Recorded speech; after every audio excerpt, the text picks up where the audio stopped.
We are learning more about the moments leading up to the attempted assassination of former President Donald Trump at a campaign rally in western Pennsylvania on Saturday. The 20-year-old shooter was killed. One person grazed the former president's ear and wounded two others before he was shot and killed.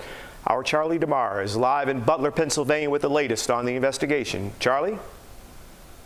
Jim and Marie, good afternoon. U.S. intelligence recently detected an Iranian plot against former President Donald Trump.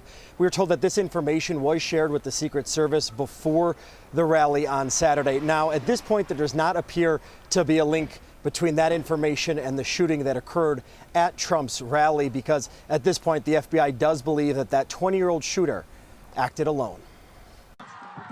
New details are emerging about the moments right before a gunman opened fire at Saturday's campaign rally, injuring former President Donald Trump.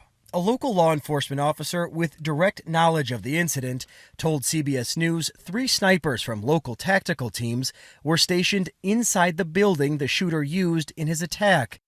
At one point, one of the snipers spotted the gunman, 20-year-old Thomas Matthew Crooks, sitting outside the building looking at his phone, and took a photo. After the sniper observed Crooks looking through a rangefinder and immediately radioed to the command post. When Crooks was spotted again with a backpack, the officer called for backup, but by the time the officer responded, the gunman had scaled the building.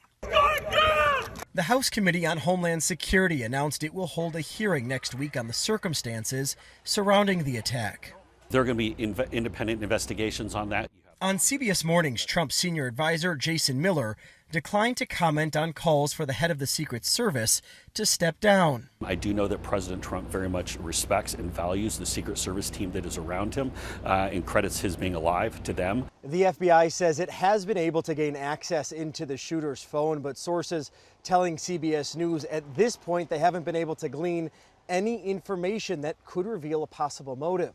Outside the Buffalo Township Volunteer Fire Company Tuesday, people came to pay their respects to former Fire Chief Corey Comparator, who was killed during the assassination attempt. And as investigators continue to try and build a picture of the shooter's movements leading up to the shooting, we have confirmed that the shooter purchased a ladder from a local hardware store. Right now, it's unclear if that ladder was used during Saturday's attack. We also know that the shooter visited a local gun range days before the shooting and also purchased 50 rounds of ammo the day of. Reporting live in Butler, Pennsylvania, I'm Charlie DeMar, CBS News Chicago. Jim and Marie. Thank you, Charlie.